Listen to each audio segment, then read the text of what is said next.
Hello guys, good morning. I know કે આટલા ઘણા દિવસથી બ્લોગ્સ નહોતા આવતા, સોરી ફોર દેટ. પણ હવે કન્ટિન્યુ બ્લોગ્સ આવશે. પણ સ્ટાર્ટ કરીએ આજનો બ્લોગ.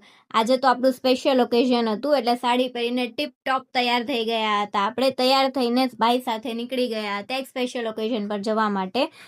આજનું સ્પેશિયલ ઓકેઝન હતું કે પતિદેવે ગાડી લીધેલી હતી. એ પહેલાં એનું સ્વસ્તિક કર્યું, પછી એના ઉવાણા લીધા પછી હાથના થાપા કર્યા.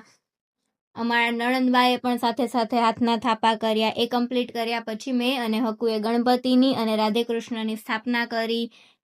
એ કમ્પ્લીટ કરીને ફાઇનલી આપણે જોબ પર જવા માટે નીકળી ગયા છીએ. ગમે એવું હોય પણ જોબ પર તો જવું પડે, કામ તો કરવું જ પડશે. એ કમ્પ્લીટ કર્યું પછી આપણે નીકળી ગયા હતી ચાલીને ઉઘાડા પગે બાલાજી મંદિરે જવા માટે. આજે નવી શરૂઆત કરી તો કંઈક તો કરવું ને.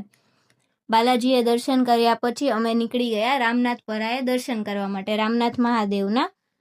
રામનાથ મહાદેવના દર્શન કર્યા બાદ અમે ફરીથી નીકળી ગયા છીએ શમશાનવાળી મેરડીમાએ જવા માટે. ત્યાં દર્શન કર્યા પછી ત્યાં હકુ લેવા માટે આવી ગયો હતો. અમારે જવાનું હતું બીજે બારે, એના માટે અમે લિફ્ટમાં ગયા સ્પેશિયલ હેરકટ કરાવવા માટે. હેરકટ મારા થઈ રહ્યા છે પણ વચ્ચે હકુ સ્ટાઇલિંગ કરે છે. નિખિલ સલૂનમાં આપણે આવી ગયા છીએ હેરકટ કરાવવા માટે. આ છે ત્યાંની બધી પ્રોડક્ટ્સ.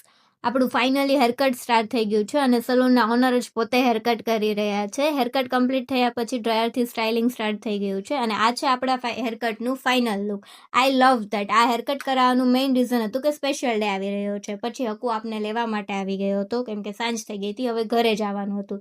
આની સાથે જ આજનો દિવસ સમાપ્ત થાય છે. લાઇક, શેર અને સબસ્ક્રાઇબ કરવાનું ના ભૂલતા. Bye bye.